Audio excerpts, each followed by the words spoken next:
મારો એક ટ્રકનો ઢાબો હતો. મુસાફરીની ગાડીઓ અને મુસાફરો મોડી રાત સુધી રોકાતા, ખાવા પીવાનું કરતા અને પછી આગળ નીકળી જતા. એક દિવસ એક નવયુવાન મોટરસાઇકલ પર સવાર થઈને પોતાની વૃદ્ધ માને મારા ઢાબા પર ઉતારીને એવું કહીને ગયો કે તે બસ ગાડીનું પંચર કરાવીને હમણાં જ આવશે. સવારથી રાત થઈ ગઈ. તે વૃદ્ધા વારંવાર રડતી રહી. તેના દીકરાની રાહ જોતી રહી, પણ તે આવ્યો નહીં. આખરે હું તેને મારા ઘરે લઈ આવ્યો. જેવી મારા પિતાની નજર તે મહિલા પર પડી, તેઓ દોડીને તેને વળગી પડ્યા. જ્યારે મેં આ જોયું તો હું ગુસ્સામાં તેમને તે મહિલાથી અલગ કરવા જ જતો હતો, પરંતુ જે સાંભળ્યું તેનાથી હું સદબત રહી ગયો. આજે એવો જ દિવસ હતો જેવો દરેક દિવસ હોય છે. સવારે 9 વાગ્યે મેં મારા ઢાબાનો દરવાજો ખોલ્યો હતો. રાતથી રોકાયેલા મુસાફરો હજી અંદર જ જતા હતા અને નવા આવનારાઓની લાઈન બહાર લાગી હતી. મારો ઢાબો મુખ્ય રસ્તાની બરાબર હતો, તેથી ત્યાં હંમેશા ભીડ રહેતી હતી. જેવો મેં દરવાજો ખોલ્યો, એક ગાડી આવીને ઊભી રહી, જેમાં આખો પરિવાર બેઠો હતો. તે બધા લોકો ઉતરીને ઢાબાની અંદર આવી ગયા અને મારા કર્મચારીઓએ તેમને સંભાળી લીધા. હું આજે બહાર જ બેસી રહ્યો. ન જાણે કેમ સવારથી જ મનમાં એક અજીબ બેચેની હતી. સવારના સમયે હું ખૂબ રડ્યો હતો. કેમ રડ્યો હતો તે મને પોતાને પણ ખબર નહોતી. બસ આંસુ રોકાતા જ નહોતા. તેથી મને એક અજીબ અવસ્થામાં હતું. મેં આજે અંદર જઈને કાઉન્ટર સંભાળ્યું નહીં, પણ મારા એક વિશ્વાસુ કર્મચારીને ત્યાં બેસાડી દીધો હતો. થોડી જ વારમાં એક બાઇક મારી પાસે આવીને ઊભી રહી. કંઈ કહેતા પહેલાં જ તે યુવક પોતાની માને મારી પાસે બેસાડતા બોલ્યો, ભાઈ સાહેબ, હું બસ ગાડીનું પંચર કરાવીને આવું છું. માને જરા જોઈ લેજો ને.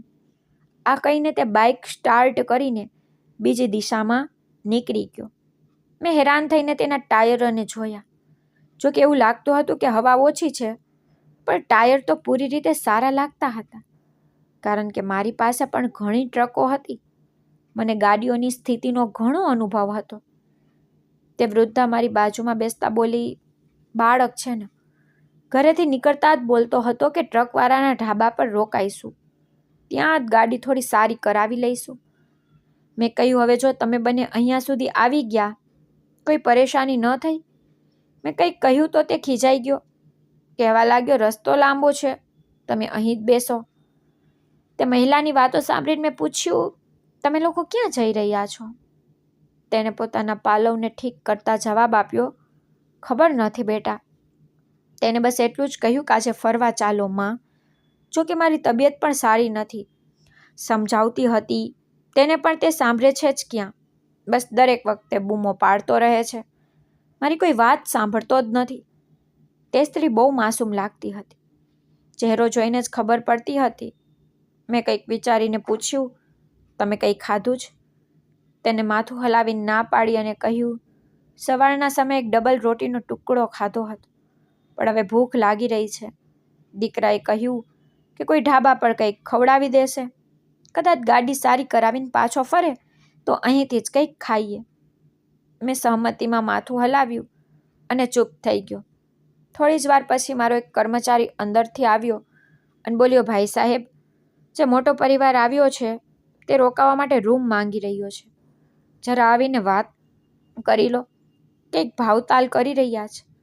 મેં માથું હલાવ્યું અને તે વૃદ્ધા તરફ જોઈને કહ્યું, માં, તમે અહીં જ બેસો, હું હમણાં જ આવું છું, ક્યાંય જશો નહીં.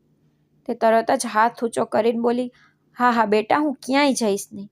મારા દીકરાની મારે અહીં જ રાહ જોવાની જ. જો ક્યાંક આઘી પાછી થઈ ગઈ તો તે ફરી બૂમો પાડશે. તે માછીની વાત સાંભળીને મેં ચૂપચાપ માથું હલાવી દીધું અને અંદર આવી ગયો. મને એવા નવયુવાનો બિલકુલ પસંદ નથી જે પોતાની મા પર ગુસ્સો કરે છે. હું પોતે બાળપણથી જ મારી માતાને ગુમાવી ચૂક્યો છું. મને ખબર છે મા ગુમાવાનું દુઃખ કેટલું લાંબુ અને એકલું હોય છે. જીવન કેટલું સૂનું થઈ જાય છે તે હું જ જાણું છું. ઘરનું ખાવાનું તો મને ક્યારેય નસીબ જ નહોતું થયું. કદાચ એ જ કારણે મેં એક ઢાબો ખોલી દીધો હતો, જ્યાં હું મારી માના હાથના જમવા જેવી આત્મીયતા પીરસતો. મેં કોઈ મોટી મોટી ડિગ્રીવાળા રસોઈયા નહોતા રાખ્યા, પરંતુ ઘરની સ્ત્રીઓને કામ પર રાખી હતી, જે પોતાના હાથની મમતા અને મીઠાશથી બનેલા જમવાને પ્રેમથી આવનારા ગ્રાહકોને પીરસતી હતી. અંદર જઈને જ્યારે મેં તે પરિવારનું ખાવા પીવાનું પતાવી દીધું તો બહાર આવ્યો, પણ તે વૃદ્ધ માં ક્યાંય દેખાઈ નહીં. મારો જીવ તાળવે ચોંટી ગયો. તે છોકરાએ પોતાની માને મારા ભરોસે છોડી હતી અને હવે તે ક્યાંય નહોતી. મને પસ્તાવો થવા લાગ્યો કે કાશ મેં તેમને હોટલની અંદર જ બેસાડી દીધા હોત.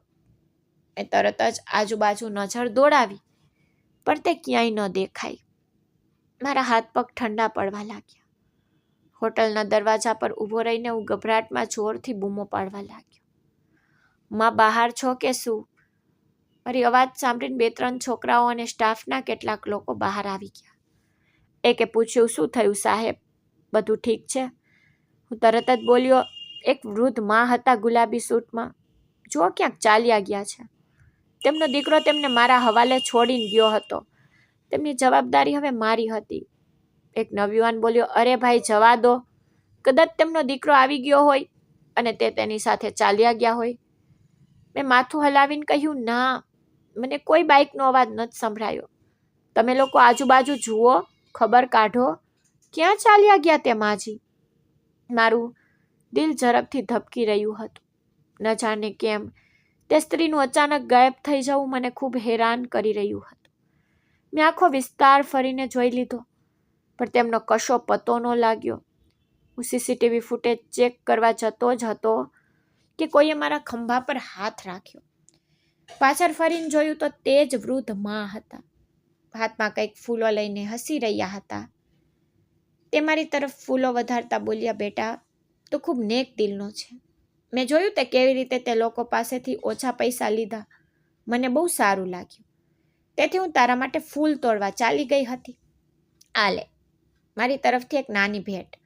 હવે મને ખાવાનું આપી દે, ભૂખ લાગી રહી છે. જ્યારે મારો દીકરો આવશે તો તે તને પૈસા આપી દેશે. હું હેરાની અને ચિંતાથી બોલ્યો, માં, તમે પણ હદ કરો છો. હું ક્યારનો તમને શોધી રહ્યો છું. મને લાગ્યું તમે ક્યાંક ખોવાઈ ગયા. મારી વાત પૂરી પણ નહોતી થઈ કે તેમણે પ્રેમથી મારા વારમાં હાથ ફેરવ્યો અને હસીને બોલ્યા, અરે શહેઝાદા, આટલું કેમ ગભરાય છે? હું ક્યાંય દૂર થોડી જઈ રહી હતી. મેં તો કહ્યું પણ હતું ને કે હું ક્યાંય નહીં જાઉં. જો જાઉં તો મારો દીકરો ખીજાશે. હવે તો કંઈક ખવડાવી દે, દવા પણ લેવાની છે. તેમની વાત સાંભળીને મેં તેમનો હાથ પકડ્યો અને તેમને લઈને અંદર આવી ગયો. તેમને એક સારી ટેબલ પર બેસાડતા બોલ્યો, માં, કહો શું ખાશો? હું પોતે લાવી આપીશ. મેં કહ્યું તો તે તરત બોલ્યા, હું વધારે તીખું નથી ખાઈ શકતી. મારા ગળામાં તકલીફ રહે છે. કંઈક સાદું કે મીઠું લાવી દે. તરત બોલ્યો, તમને ડાયાબિટીસ તો નથી ને? તે હળવું હસ્યા. હોઠ પર આંગળી રાખતા બોલ્યા, થોડીક છે, પણ અત્યારે દીકરો તો છે નહીં. એણે ક્યાંય જોવાનું છે, તું લઈ આવ, હું થોડુંક ખાઈશ. હું હસીને બોલ્યો, બિલકુલ નહીં. જો તમને ડાયાબિટીસ છે તો હું તમને મીઠું બિલકુલ નહીં આપું.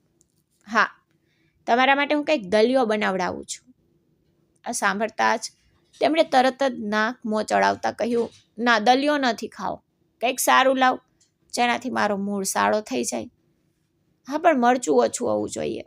તીખું નથી ખાવું મારે. તેમને ધ્યાનથી જોયા. ન જાણે કેમ તેમના શબ્દો મને કંઈક સાંભળેલા લાગ્યા. મેં માથું ઝટકીને મારા ડગલા કાઉન્ટર તરફ વધારી દીધા અને તરત જ એક કર્મચારીને બાફેલા સાદા ચોખા તૈયાર કરવા કહ્યું, જેથી તે સ્ત્રી આરામથી કંઈક ખાઈ શકે. તે હજી પણ મારી તરફ જ જોઈ રહ્યા હતા. મેં હળવું સ્મિત આપ્યું તો તેમણે પણ હસીને નજર ઝુકાવી લીધી. ન જાણે કેમ તેમની પાસે બેસીને મને અજીબ અપનાપણું અને શીખ જેવો અનુભવ થઈ રહ્યો હતો, જાણે તેમને પહેલાં પણ ક્યારેક મળ્યો હોવ. મેં દિવાલ પર લાગેલી ઘડિયાળ તરફ જોયું. સમય ઘણો થઈ ગયો હતો. તેનો દીકરો અત્યાર સુધી પાછો આવી જવો જોઈતો હતો. મારી દુકાનથી પંચરની દુકાન બહુ દૂર નહોતી, તો પછી તેને આવવામાં આટલી વાર કેમ થઈ રહી હતી? આ જ વિચાર મને બેચેન કરી રહ્યો હતો. કંઈક વિચારીને ફરીથી જઈને મા પાસે બેસી ગયો અને પૂછ્યું, તમારી પાસે મોબાઈલ ફોન છે? તેમણે હાથના ઈશારાથી નામાં જવાબ આપ્યો. અને પછી મને પાસે બોલાવ્યો. હું થોડો નમીને પાસે ગયો તો તેમણે ધીમા અવાજે કહ્યું, બેટા, મેં મારા દીકરાને કહ્યું હતું મને એક મોબાઈલ ફોન અપાવી દે, પણ તે સાંભળતો જ નથી. કહે છે, માં, તમારી ઉંમર થઈ ગઈ છે, હવે તમારે તેની જરૂર નથી. હું તરત બોલ્યો, આ ઉંમરે મોબાઈલ ફોન હોવો તો વધારે જરૂરી છે. જો તમે ક્યાંક ખોવાઈ ગયા તો શું થશે? તે ધીરેથી બોલ્યા, એ જ તો થયું હતું એકવાર. હું સાચે જ ખોવાઈ ગઈ હતી. મોટી મુશ્કેલીએ ઘરે પહોંચી. દીકરાને તો ખબર પણ નહોતી. એ તો ઘરમાં બેઠો ગીતો સાંભળતો હતો. જ્યારે હું ઘરે પહોંચી તો મારા પર નારાજ થઈ ગયો. કહેવા લાગ્યો, ક્યાં ચાલી ગઈ હતી? મેં કહ્યું, બેટા, મને એક મોબાઈલ આપી દે જેથી મને કોઈ પરેશાની ન થાય. પણ તે ગુસ્સો કરવા લાગ્યો. બોલ્યો કે મારી પાસે આટલા ફાલતુ પૈસા નથી કે તારા પર ખર્ચ કરું. પણ તું જ કે, જો તે દિવસે હું લોકોને પૂછતા ઘરે ન પહોંચી હોત તો શું થાત? કદાચ હું રસ્તાઓ પર ભટકી રહી હોત કે ભીખ માંગી રહી હોત. તેમની આ વાતો સાંભળીને મેં ધીરેથી માથું હલાવ્યું અને કહ્યું, જો કોઈ તકલીફ હોય તો મને જણાવો. શું તમારે પૈસાની જરૂર છે? તમારો દીકરો શું કામ કરે છે? ત્યારે તે હળવું હસ્યા અને માથું નકારમાં હલાવતા બોલ્યા, અરે નહીં બેટા, હું નહીં લઈ શકું. હું બ્રાહ્મણ કન્યા છું. અમે બ્રાહ્મણ લોકો પૈસા લેતા નથી, ફક્ત આપીએ છીએ. તે સ્ત્રીની વાત ન જાણે કેમ મારા દિલને સ્પર્શી ગઈ હતી. હું પણ એક બ્રાહ્મણ હતો. મેં આજ સુધી ક્યારેય કોઈની સામે હાથ નહોતા ફેલાવ્યા, પરંતુ હંમેશા બીજાને મદદ જ કરતો હતો. મને તો એ પણ ખબર નહોતી કે બ્રાહ્મણ લોકો આપવાવાળા હોય છે, લેવાવાળા નહીં. મેં માથું હલાવ્યું અને તે સ્ત્રીને જોતા કહ્યું, સારું માં, હું જમવાનું મોકલું છું. તમે ખાઈ લો અને અહીં જ બેઠા રહેજો, ક્યાંય જશો નહીં. મારે કેટલાક જરૂરી કામ પતાવવા છે, પછી હું તમારી પાસે પાછો આવીશ. તે સ્ત્રી બંને હાથ ઊંચા કરીને મને દુઆઓ આપતા બોલી, ભગવાન તને ખૂબ ખુશીઓ આપે બેટા. બસ મારું બાળક આવી જાય ને તો અમે અહીંથી ચાલ્યા જઈશું. ખબર નહીં ક્યાં રહી ગયો છે. મેં ચૂપચાપ માથું હલાવ્યું અને જઈને મારા કાઉન્ટર પર બેસી ગયો. તેની વાતો પરથી એ તો સ્પષ્ટ થઈ ગયું હતું કે તેની પાસે પોતાના દીકરાનો કોઈ સંપર્ક નથી. હવે મને ચિંતા થવા લાગી. જેમ જેમ ઘડિયાળના કાંટા આગળ વધી રહ્યા હતા, મારા દિલના ધબકારા પર તેજ થતા જતા હતા. બપોર થઈ ગઈ હતી, પણ તેનો દીકરો હજુ સુધી આવ્યો નહોતો. મેં મારા એક છોકરાને પંચરની દુકાને પણ મોકલ્યો હતો, પણ ત્યાંથી એ જ જવાબ આવ્યો કે સવારથી સેંકડો લોકો આવ્યા છે, પણ કોઈએ ધ્યાન નથી આપ્યું. હું પોતે પણ જઈને તે દુકાનદારને મળ્યો, દીકરાનું વર્ણન કર્યું, પણ તેનો જવાબ એ જ હતો, નહીં ભાઈ, એવું તો કોઈ નથી આવ્યું. હવે મને સાચે જ ગભરાટ થવા લાગ્યો હતો. આખરે તે છોકરો ગયો ક્યાં? જ્યારે હું પાછો આવ્યો તો જોયું કે તે વૃદ્ધ મહિલા દરવાજા પર ઊભી છે. તેના ચહેરાની સ્થિતિ કહી રહી હતી કે હવે તે પણ બેચેન થઈ રહી છે. મને જોતા જ તે જલ્દીથી પાસે આવી અને પૂછવા લાગી, શું થયું બેટા? કંઈ ખબર પડી મારા બાળકની? મેં માથું હલાવતા તેના ખંભા પર હાથ રાખ્યો અને બોલ્યો, માં, તમે અંદર ચાલો, તડકો બહુ છે. કદાચ તે થોડો આગળ નીકળી ગયો હશે. તેની બાઇકમાં કંઈક મોટી પરેશાની આવી ગઈ હશે. તે બોલી, ના બેટા, એટલી મોટી વાત નહોતી. તે તો ફક્ત હવા ભરાવાની વાત કરતો હતો અને કેટલાક નાના મોટા કામ હતા. તેમાં આટલો સમય ન લાગે. તેની અવાજમાં વધતી ચિંતા જોઈને મારી બેચેની પણ વધવા લાગી. મેં તેને અંદર બોલાવી લીધા અને મારા એક છોકરા દ્વારા એક રૂમમાં આરામ કરવા મોકલી દીધી, જેથી તે થોડીવાર આરામ કરી શકે. સમય ધીરે ધીરે વીતી રહ્યો હતો. સાંજનું અંધારું ઘેરાવા લાગ્યું હતું.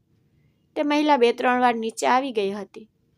આ વખતે જ્યારે તે રડતી આવી, તેને જોતા જ હું ગભરાઈ ગયો અને તરત જ મારા કાઉન્ટરથી બહાર આવ્યો.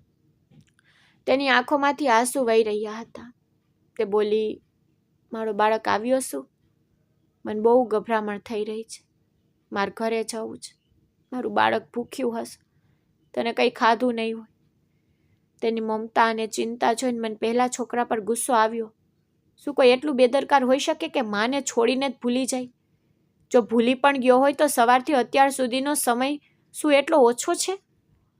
મારો ગુસ્સો ચરમસીમાએ હતો અને તે મહિલા સતત રડી રહી હતી. મેં તેને પકડીને ખુરશી પર બેસાડી અને ઠંડુ પાણી મંગાવ્યું. પાણીની બોટલ તેની તરફ વધારતા મેં કહ્યું, માં, આ રીતે રડવાથી તો કોઈ ઉકેલ નહીં આવે ને. હું કંઈક કરું છું, પણ તમે પોતાને કાબૂમાં રાખો. આ રીતે રડવાથી તમારી તબિયત વધુ બગડી જશે. તેને કહ્યું, મારી પાસે દવાનો માત્ર એક જ ડોઝ છે. જો સવાર સુધી દવા નહીં મળે તો મારી તબિયત બગડવા લાગશે. મારા હાથ પગ બળવા લાગે છે. બેટા, કંઈક કર. મેં તરત જ કહ્યું, માં, તમે જે દવા ખાવ છો ને તેનો કાગળ તમારી પાસે છે? મને આપી દો, હું દવા મંગાવી આપું છું. તેને માથું હલાવ્યું અને પોતાની પોટલીમાંથી દવાનું રેપર કાઢીને મને આપતા કહ્યું, આ મારી ડાયાબિટીસ અને ગળાની દવા છે. બંને મંગાવી દે બેટા, નહીં તો મારી તબિયત બહુ બગડી જશે. મારો છોકરો જેવો આવશે અમે તારો એક રૂપિયો ચૂકવી દઈશું. હું કોઈનું દેણું રાખતી નથી. મેં કંઈ પણ બોલ્યા વગર કાગળ લીધો અને છોકરાને મોકલીને દવાઓ મંગાવી દીધી. હવે તેને ભૂખ પણ લાગી રહી હતી. મેં તેને મારી પાસે બેસાડીને જમાડ્યું. ઘણીવાર તે ખાતા ખાતા પણ રડી પડતી અને પોતાના દીકરાને યાદ કરીને રડવા લાગતી. મારું મન કરતું તે છોકરાને પકડીને ખૂબ ઠપકો આપું. કેવી રીતે કોઈ આટલું બેદરકાર હોઈ શકે? મારું દિલ અને દિમાગ બસ એક જ વાતમાં અટવાયેલું હતું. મેં મારા સીસીટીવી ફૂટેજ પર જોઈ લીધા હતા. હું તો બસ એવી જ પ્રાર્થના કરી રહ્યો હતો કે કોઈક રીતે તે ગાડીનો નંબર કેમેરામાં આવી જાય. પરંતુ અફસોસ, એવું થયું નહીં. કેમેરામાં માત્ર ગાડીનો આગળનો ભાગ જ દેખાયો, નંબર પ્લેટ નહીં. આ કારણે અહીં પણ મને કંઈ સફળતા મળી નહીં. રાત હવે વધુ ઘેરી બનતી જતી હતી. તે વૃદ્ધા હવે થાકી ગઈ હતી. આંખો ધીરે ધીરે બંધ થઈ રહી હતી. કદાચ દવાની અસર થઈ રહી હતી. મેં તેને જોઈને કહ્યું, માં, એક કામ કરો, મારી સાથે ઘરે ચાલો. તમને અહીં આમ એકલી છોડવાનું મન નથી થઈ રહ્યું. ખબર નહીં કેમ હું તે મહિલા સાથે જરા પણ કડકાઈથી વર્તી શકતો નહોતો. જ્યારે હું સામાન્ય રીતે ખૂબ જ કઠોર સ્વભાવનો માણસ હતો. મારા આખા સ્ટાફને મારાથી બહુ ડર લાગતો. કોઈ પણ મારી સાથે આંખ મિલાવીને વાત કરી શકતો નહોતું.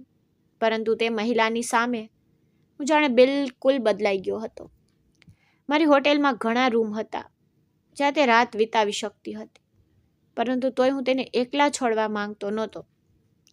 વિચારતો રહ્યો કે જો રાત્રે તેને મારી જરૂર પડી ત્યારે તે શું કરશે.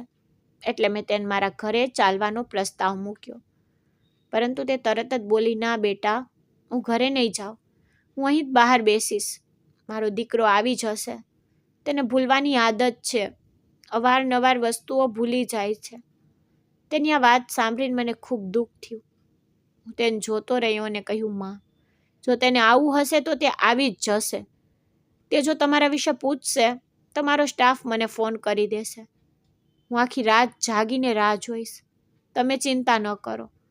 પરંતુ તમને અહીં એકલા છોડવા યોગ્ય નથી. તમે બીમાર છો. મારા ઘરે જઈને આરામ કરશો તો સારું લાગશે. તેની આંખોમાં આંસુ આવી ગયા. તે બોલી, મારું દિલ નથી માનતું. મારું દિલ કહે છે કે તે જરૂર આવશે. પછી તને તકલીફ થશે બેટા. અડધી રાત્રે મને પાછી અહીં કેવી રીતે છોડવા આવીશ? મેં તરત જ કહ્યું, માં, તમે મને દીકરો કહ્યો છે ને, શું હું તમને અડધી રાત્રે અહીં છોડી જઈશ? મારી પાસે મોટી ગાડીઓ છે, ડ્રાઈવર છે. તમે ચિંતા ન કરો. તે સ્ત્રી થોડી પરેશાન દેખાતી હતી. થોડી વાર પછી તેને માથું હલાવ્યું અને પછી બોલી, સારું, ચાલ, ઠીક છે, હું તારી સાથે ચાલું છું. બાકી જે ભગવાનને મંજૂર. આ કહીને તેને પોતાનો છેડો સરખો કર્યો અને પછી બોલી, હું તૈયાર છું બેટા, ચાલ. મેં માથું હલાવીને મારા મેનેજરને ઈશારાથી બોલાવ્યો અને જરૂરી વાતો સમજાવીને તે વૃદ્ધાને લઈને ઘર તરફ રવાના થયો. જેવી તે મારી કારની આગળની સીટ પર બેસી, તે હસીને બોલી, મારી બહુ જૂની ઈચ્છા હતી કે કોઈ મોટી કારમાં ફરું. જો, આજે ભગવાને મારી આ ઈચ્છા પણ પૂરી કરી દીધી. બસ મારો દીકરો સાથે હોત ને તો વધુ સારું લાગત. મેં તેની તરફ જોયું. તેની આંખોમાં આશા અને દિલમાં દર્દ હતું. તે કેટલી સુંદર અને કેટલા નેક દિલના સ્ત્રી હતી. અને આપણા જેવા દીકરાઓ તેમની કદર પણ કરતા નથી. મને હવે પૂરો વિશ્વાસ થઈ ગયો હતો કે તે યુવાન પોતાની માંથી પીછો છોડાવીને ભાગી ગયો. મને ખૂબ જ અફસોસ થઈ રહ્યો હતો અને દયા પણ. હવે આ સ્ત્રીનું શું થશે? મેં તે જ ક્ષણે મનોમન એક સંકલ્પ લીધો કે જ્યાં સુધી હું જીવતો છું હું આ સ્ત્રીની સંભાળ જરૂર રાખીશ. ભગવાને કોઈ કારણ જ બનાવ્યું હશે જે આ સ્ત્રીને મારી પાસે પહોંચાડી દીધી, નહીતર તે યુવાન તેને કોઈ બીજા ઢાબા પર છોડી શકતો હતો. હું મારા ઘરે પહોંચી ગયો. જેમ જેમ તેને મારો હાથ પકડ્યો મને લાગ્યું કે હું એક સારો માણસ બનતો જઈ રહ્યો છું. મેં મારા નાના અમથા ઘરને મોટા દિલથી સજાવ્યું હતું. જેવી ગાડી પોર્ચમાં ઊભી રહી તે સ્ત્રી ખુશ થઈને બોલી, વાહ, તારું ઘર તો બહુ સરસ છે. મારી બહુ ઈચ્છા હતી કે ક્યારેક આવું ઘર જોઉં. નાટકોમાં જોતી હતી. દીકરો કહેતો કે આ અમીર લોકોના ઘર હોય છે, શું તું બહુ અમીર છે? હું હસી પડ્યો અને માથું નમાવીને બોલ્યો, માં, અમીર છું કે નહીં એ તો નથી કહી શકતો, પણ એટલું જરૂર કહી શકું છું કે ક્યારેય કોઈની સામે હાથ નથી ફેલાવ્યો.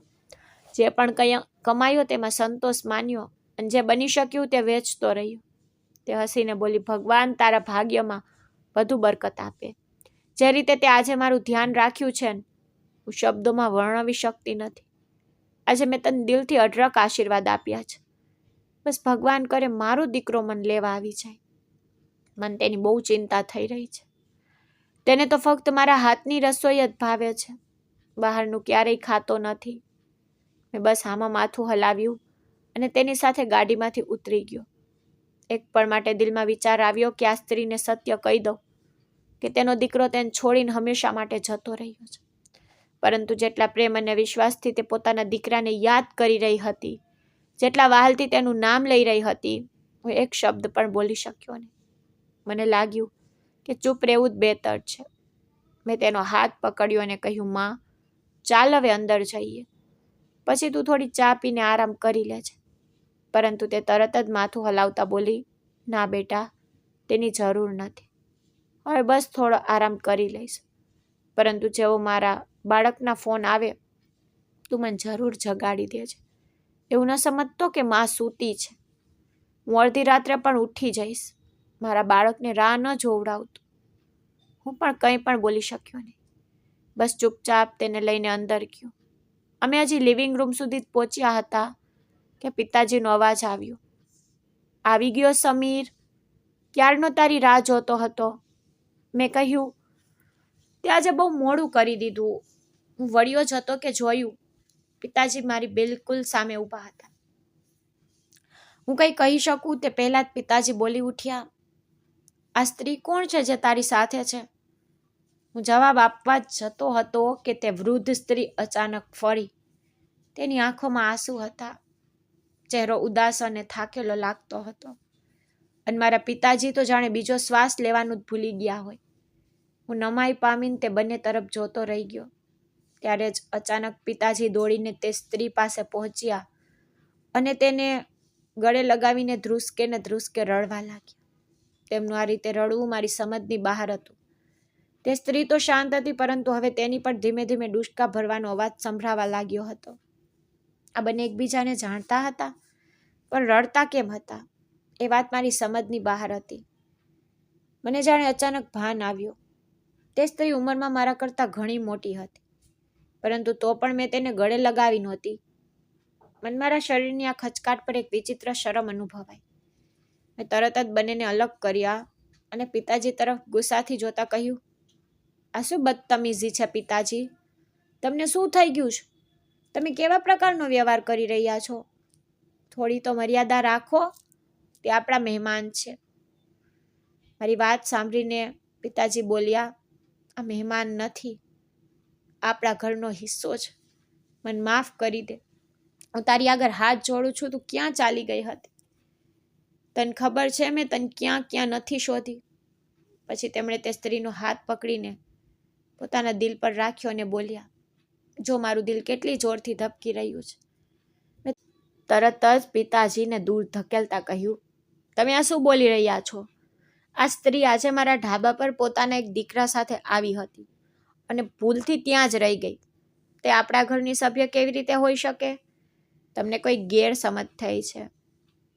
પિતાજીએ ધીમેથી માથું હલાવ્યું અને કહ્યું, સમીર, આ બીજું કોઈ નહીં, તારી માં છે, મારી પત્ની, મારી સુમિત્રા. આ કહેતા પિતાજી જમીન પર બેસી ગયા અને તે સ્ત્રી પણ આગળ વધતા બોલી, વિનય, તું ઠીક છે ને? મને વિશ્વાસ ન થાવતો કે તું જીવતો છે. તેમની વાતો સાંભળીને મને તો એક પછી એક આંચકા લાગી રહ્યા હતા. આ સ્ત્રી મારી માં છે, પરંતુ મને તો બાળપણથી જ એવું કહેવામાં આવ્યું હતું કે મારી માનું મૃત્યુ થઈ ગયું હતું. તો પછી આ જીવિત કેવી રીતે હોઈ શકે? તે સ્ત્રી રડતા બોલતા બોલી, અને માફ કરી દે, તારા પછી મેં બીજા લગ્ન કરી લીધા હતા. મારો એક દીકરો પણ છે. મારાથી બહુ મોટી ભૂલ થઈ ગઈ. પરંતુ પિતાજી બોલ્યો, ના, એમાં તમારી કોઈ ભૂલ નથી. તે સાચું કર્યું, બીજા લગ્ન કર્યા. મને નથી ખબર એમાં સારું ખોટું શું છે, પણ હું બહુ ખુશ છું કે આ ઉંમરે તું મને ફરીથી મળી ગઈ. જો મારા હાથ ધ્રુજી રહ્યા છે. હવે બંનેની પાસે બેસી ગયો અને પિતાજી તરફ જોતા બોલ્યો, તમે બંને શું વાત કરી રહ્યા છો? કૃપા કરીને મને પણ જણાવો. તમે તો કહ્યું હતું કે માં હવે આ દુનિયામાં નથી રહી. આ વાત પર તે તરત જ બોલ્યા, મને લાગ્યું હતું કે તારી માં મરી ગઈ હશે, પણ મારું દિલ હંમેશા એવું જ કહેતું કે તે જીવતી છે. ખરેખર હું અને તારી માં, તને તો ખબર છે, અમે બંને બોમ્બ ધડાકામાં છૂટા પડી ગયા હતા. તે ક્યાં ચાલી ગઈ અને હું પોતે પણ ક્યાં પહોંચી ગયો, મને પોતાને પણ ખબર ન પડી. મારા મિત્રોએ મને બચાવી લીધો, પણ હું તારી માને શોધતો જ રહી ગયો. તે મને ન મળી. મને એમ જ લાગ્યું કે તે ચાલી ગઈ છે અને તેનું શરીર પણ આ અકસ્માતમાં પૂરું થઈ ગયું હશે. આ જ કારણે મેં માની લીધું કે હવે તે નથી રહી અને તેની યાદો સાથે જીવવાની સમજૂતી કરી લીધી. મેં ફરી ક્યારેય લગ્ન ન કર્યા, કારણ કે મને લાગ્યું કે મેં તેને ખોઈ દીધી છે. આના પર તે સ્ત્રી તરત જ બોલી, મારી સાથે પણ આવું જ થયું હતું. મને પણ એવું જ લાગ્યું કે મારા પતિ હવે આ દુનિયામાં નથી રહ્યા, એટલે જે માણસે મારો જીવ બચાવ્યો, મેં તેની સાથે લગ્ન કરી લીધા. આ બધું અજાણતા થયું. હું ઈશ્વરને સાક્ષી માનીને કહું છું કે મને જરાય જાણકારી નહોતી કે મારા પહેલા પતિ જીવતા છે. આ વખતે મારી આંખોમાંથી આંસુ વહેવા લાગ્યા. શું કુદરત આવું પણ કરી શકે છે? અમે ક્યારેય વિચાર્યું પણ નહોતું. મેં તો બાળપણથી માનો સ્નેહ, તેમની મમતાને ખૂબ યાદ કરી છે. જીવનમાં ખૂબ સંઘર્ષ કર્યો. આજે તેમને પામીને મારા આંસુ રોકાતા નહોતા.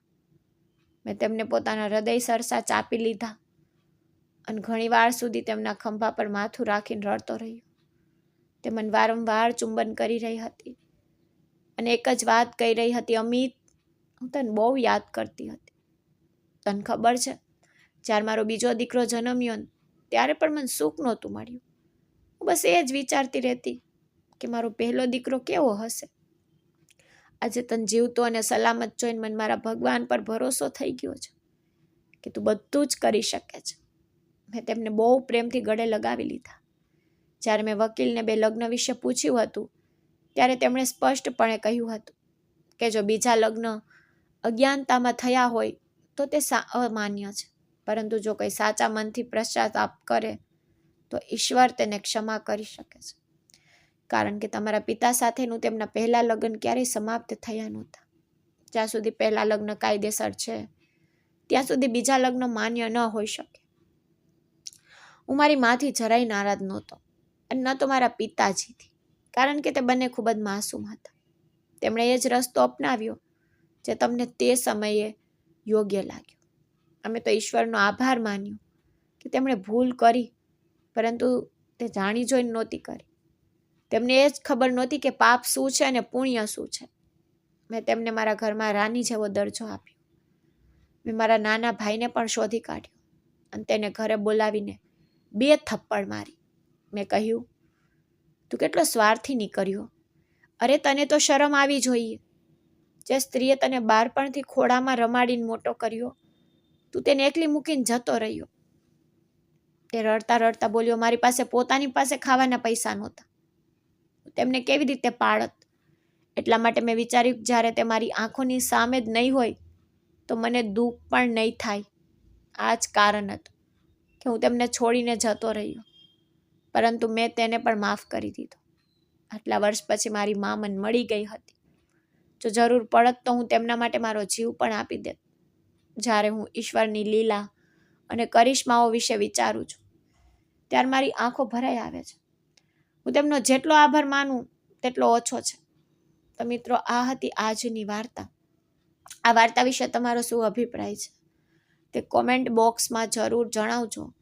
જો તમને વાર્તા પસંદ આવી હોય તો વિડીયોને લાઈક અને ચેનલને સબસ્ક્રાઈબ જરૂરથી કરજો અને બેલ આઇકન પર ક્લિક કરી તેને ઓલ પર સેટ કરો, જેથી તમને નવા વિડીયોની માહિતી તરત જ મળી જાય.